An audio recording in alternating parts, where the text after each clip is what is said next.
Olá, eu sou Os B. Silva, sou autor do blog Cepad, que pode ser encontrado no endereço cepad.blogspot.com. Este é o primeiro vídeo extra da série Porque Creio que Deus Existe. E falaremos um pouco mais sobre Blaise Pascal, a aposta de Pascal e como Jesus abordou este tema. Blaise Pascal viveu na França no século XVII e foi físico, matemático e filósofo. Ele perdeu a mãe ainda com 3 anos de idade, e seu pai, que era professor de matemática, resolveu cuidar de sua educação pessoalmente. Pascal se mostrou um prodígio. Aos 11 anos, fez um pequeno tratado sobre sons. Aos 12, deduziu 32 proposições de geometria estabelecidas por Euclides.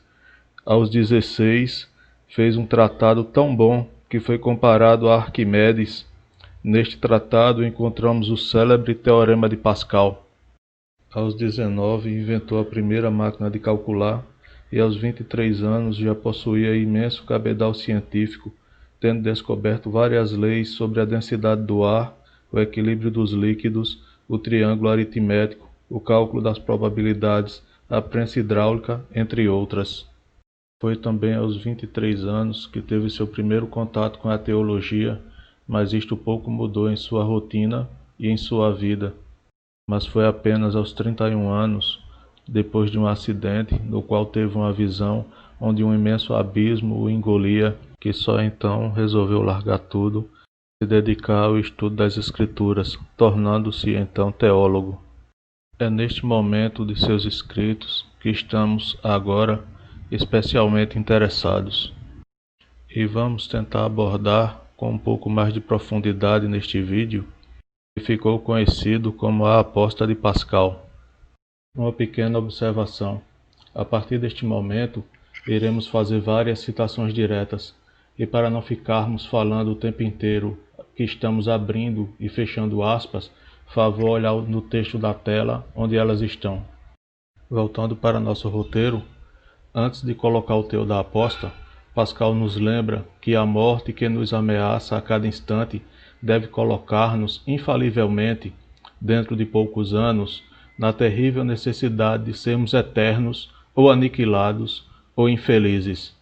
Nada mais real nem mais terrível do que isso. Por mais corajosos que desejamos ser, é esse o fim que espera mesmo a mais bela vida do mundo. Pascal segue. É, por conseguinte, um grande mal permanecer nessa dúvida, sendo ao menos um dever indispensável investigar quando ela existe, porque aquele que duvida e não investiga se torna, então, não só infeliz, mas também injusto.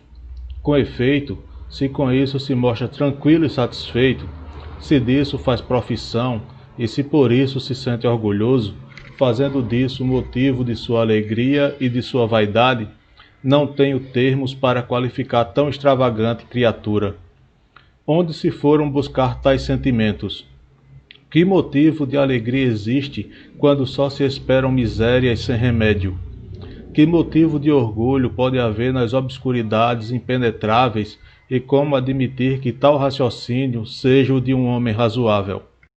Como podem perceber, Pascal faz duras críticas àqueles que acham-se indiferentes à perda do próprio ser e ao perigo de uma eternidade de miséria.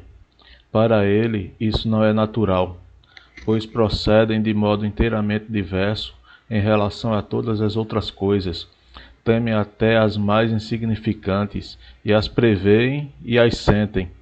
O mesmo homem que passa tantos dias e tantas noites cheio de cólera e de desespero por ter perdido um cargo ou por alguma ofensa imaginária à sua honra, sabe também que vai perder tudo com a morte, sem que por isso se inquiete e se comova. É uma coisa monstruosa ver, no mesmo coração e ao mesmo tempo, essa sensibilidade pelas menores coisas e essa estranha insensibilidade pelas maiores, porque nada é tão importante para o homem como a sua condição, e nada lhe é tão terrível como a eternidade. E conclui suas críticas dizendo: Se pensassem nisso seriamente, veriam que isso é tão mal apanhado, tão contrário ao bom senso, tão oposto à honestidade e tão afastado em tudo dessa boa aparência que mostram, que seriam antes capazes de regenerar do que de corromper os que tivessem alguma inclinação em segui-los. E, com efeito, fazei-os prestar contas dos seus sentimentos e das razões que possuem para duvidar. Dirão coisas tão frívolas e tão baixas que vos persuadirão do contrário. Para entrar no conteúdo da aposta, Pascal mostra que a unidade agregada ao infinito em nada o aumenta. Por exemplo, se acrescentar alguns centímetros a uma distância infinita. Assim, o finito se aniquila em presença do infinito. Ele se torna um simples zero. Conhecemos, pois, a existência e a natureza do finito, porque somos finitos e extensos como ele. Conhecemos a existência do infinito e ignoramos sua natureza, porque ele tem extensão como nós, mas não tem limites como nós. Não conhecemos, porém, nem a existência nem a natureza de Deus, porque ele não tem extensão nem limites. A partir de agora, Pascal vai lançar a aposta. Examinemos, pois, esse ponto e digamos: Deus é ou não é? Mas, para que lado penderemos? Joga-se cara ou coroa, que apostareis? Eis então lançada a aposta, e a partir daqui ele vai rebater possíveis argumentos opostos. Vou colocar em lista para facilitar o entendimento. Letra A. Crítica aos que já escolheram. Não acuseis, pois, de falsidade os que fizeram uma escolha, pois nada sabeis disso. Isto porque, pela razão, não podeis fazer nenhuma nem outra escolha. Letra B. Acusação por terem feito alguma escolha, alegando que o justo é não apostar. É preciso apostar, isso não é voluntário, sois obrigados a isso. E ele questiona: que tomareis, pois? Letra C. Defesa de que esta escolha desqualifica o indivíduo. Vossa razão não é mais atingida desde que é preciso necessariamente escolher. Escolhendo um dentre os dois, pesemos o ganho e a perda, preferindo coroa, que é Deus. Estimemos as duas hipóteses. Se ganhardes, ganhareis tudo. Se perder, nada perdereis.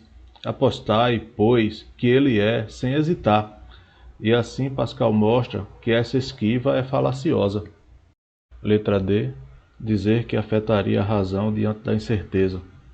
Serias imprudente quando, forçado a jogar, não arriscasseis sua vida para ganhar 3, e agirias mal quando, obrigado a jogar, se recusasseis jogar, havendo infinidade de probabilidade de ganho contra uma porção finita de probabilidades de perda, e o que jogais é finito.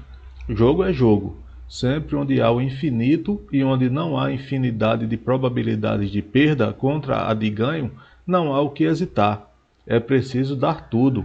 E, assim, quando se é forçado a jogar para conservar a vida e não arriscá-la pelo ganho infinito, tão prestes a chegar quanto a perda do nada. Pascal conclui: e, assim, a nossa proposição é de uma força infinita.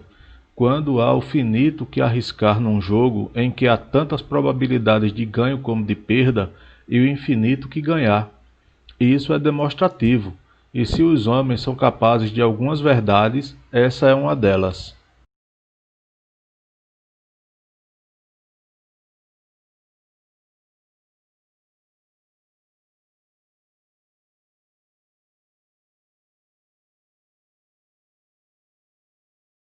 Facilmente você encontrará na internet algumas objeções ao pensamento de Pascal, mas lhe adianto que todas são equivocadas, ou as pessoas que as fazem não entenderam ou simplesmente não a aceitam.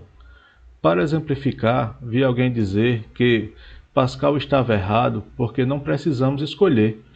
Podemos ficar à margem, como os agnósticos. Os agnósticos, como você já deve saber, consideram que os fenômenos sobrenaturais são inacessíveis à compreensão humana. Assim, não é possível fundamentar racionalmente a existência de Deus. O que não vem ao caso, já que o objetivo de Pascal não é fazê-lo, mas é justamente colocar-nos em um ponto onde precisamos apostar nisso. Essa pessoa talvez tenha ignorado que esta é uma aposta binária. O jogo de cara ou coroa é um exemplo deste tipo de jogo e exatamente por isso Pascal o escolheu. Ficar à margem neste jogo seria a moeda cair em pé. Uma probabilidade tão baixa que ninguém a escolheria em sã consciência. Ou seja, no cara ou coroa, escolher que a moeda caia em pé beira a loucura. Se trouxermos isso, então, para o caso tomado por Pascal, a moeda cair em pé seria como você conseguir a imortalidade. De certo, isto não acontecerá. Logo, você optar por estar à margem ou ser agnóstico é o mesmo que apostar contra Deus. Outro disse: Pascal está errado porque há outras religiões que não professam o mesmo Deus. Este também está equivocado. Haver outros deuses é o mesmo que Deus não existir. Logo, se Deus não existe, não importa o que você escolher, o fim será o mesmo. Mas, se Deus existir, escolher uma religião que professa outro Deus é o mesmo que apostar contra Deus. Agora, e como Jesus abordou esta aposta? Leia comigo Lucas, capítulo 12, os versículos 4, 5 e de 16 a 20. Digo-vos, pois, amigos meus, não temais os que matam o corpo e, depois disso, nada mais podem fazer. Eu, porém, vos mostrarei a quem deveis temer. Temei aquele que, depois de matar, tem poder para lançar no inferno. Sim, digo-vos, a esse deveis temer. E lhes proferiu ainda uma parábola, dizendo: O campo de um homem rico produziu com abundância, e arrazoava consigo mesmo, dizendo: Que farei? Pois não tenho onde recolher os meus frutos. E disse: Farei isto: destruirei os meus celeiros, reconstruí-los-ei maiores, e aí recolherei todo o meu produto e todos os meus bens.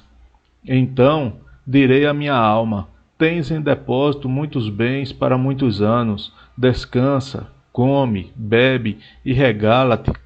Mas Deus lhe disse: Louco, esta noite te pedirão a tua alma, e o que tens preparado, para quem será?